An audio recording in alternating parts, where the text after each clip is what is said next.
Hi everyone, welcome back. This is Anthony Bober and we are on part 3. So we are going to be calculating a surface point a certain distance away from our central helix. Um, that's going to be an angle theta between n and the cross product t cross n. So this is going to be useful for drawing our circle. Um, so what we want is to be able to take any point on the circle here, on the curve, and from here, we should be able to specify a certain distance, in this case r equals 0.5, and what we want is to find a point r, find a point that's 0.5 distance away from this central helix. And for any angle theta, so that will be as we go all the way around the central helix, we should draw a circle around the central helix. And that will be how we sketch our pipe. So that's what we're going to be doing. In the last video, we actually set up equations, or set up a function here that calculates t and n. So now what I'm going to do is specify what t and n are. So for, we'll call it t and n, and it's going to be frene. And I'm going to go ahead and use a lambda function here. For t. And what this will do is allow us to curve. It will take in any t value and it will put that t value in for curve a t. And what we can do here is specify r equals r, mz equals mz. And this will just make things a little bit simpler for us. So now what I'm going to do is make a function called, what should we call this? So this is going to give us a surface of which we draw our circle on. So I'm going to go ahead and call it surface, we'll call it surf. So we'll define that function surf, and it's going to take in t and it's going to take in an angle theta. And what I wanted to return is I wanted to grab this value of t out of here. So we'll t, and I'll just call it TA for tangent. So it's going to grab that value of t, r, mz. I also want this function to grab the normal vector out of there. So we'll just call it no for normal, equals n, again t, r, mz. And finally, I want to find the cross product. So now we'll call that b. And b is going to be the cross product of the tangent and the normal vector. So actually, Jax has a nice function here. We can do JNP dots cross, I believe it's cross. Yeah. So we'll cross TA and NO.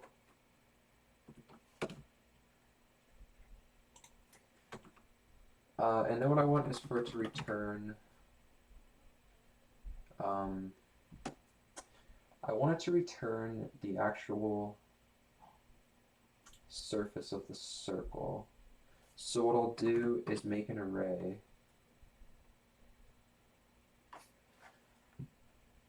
So we want the surface of the circle to be with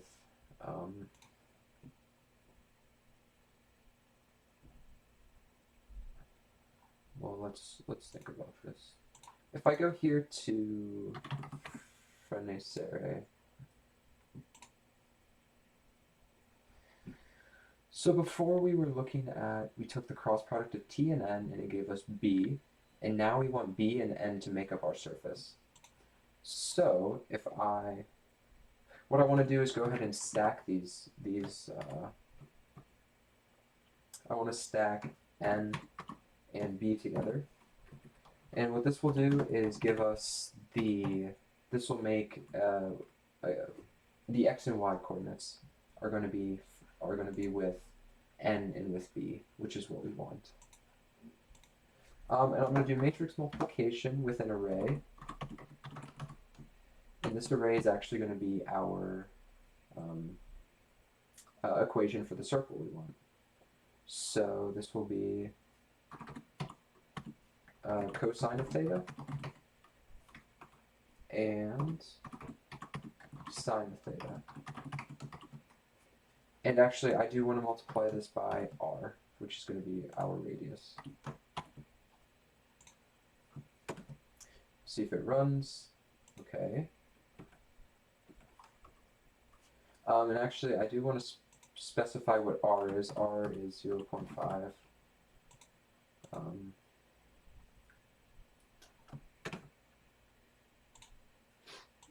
Okay, and then what I'm going to do is I'm going to call the function at 0, 0.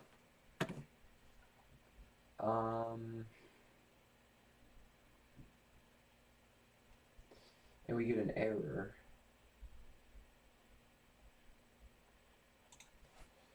We'll see if this fixes it. Okay, it does fix it. That's very nice. So what we get is a point on our circle that's at negative 0.5. So if I look at the point at 0, which is going to be this point at the very bottom right here, this is telling us that the first point on our circle that goes around this center is going to be at negative 0.5, which is about here. The radius of that is way too big to be 0.5. So actually the way we want to fix this is we want to go in here and we want to add the value of the curve to this expression. So whatever value the curve has, we will add that negative 0.5 to it. So now when I run it again, now instead of giving us 0.5, it's going to give us 3 minus 0.5, which is 2.5, which is 2.5 is about right here, which is 0.5 away from this. So now I can come up here and I can give it any t value. So we'll stay at 0. We can give it any angle. So do 180. Gives us a set of different numbers. So that tells us it's 3.2. Let's see here. So 3.2 would be about here. It does have some value in y and z. I believe that's because as we move around the curve in t, the curve angles a bit, and I believe that's why we're getting those different numbers.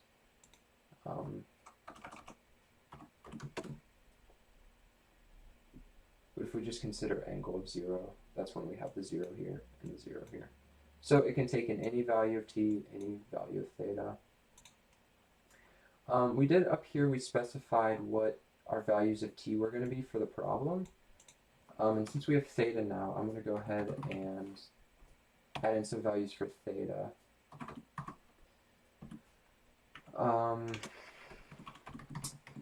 So what I'm going to do is say theta will go from 0 to 2 pi. And we probably don't need 50. We probably need less than that. We'll do 25. I'll do just n divided by 2.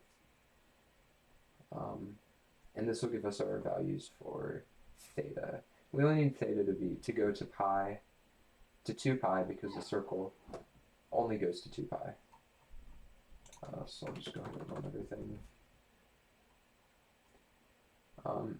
And yeah, so this is our answer. So we're going to use this to be able to increase theta, increase t, and draw our circle around our helix. So that is part 3, and I will see you in part 4.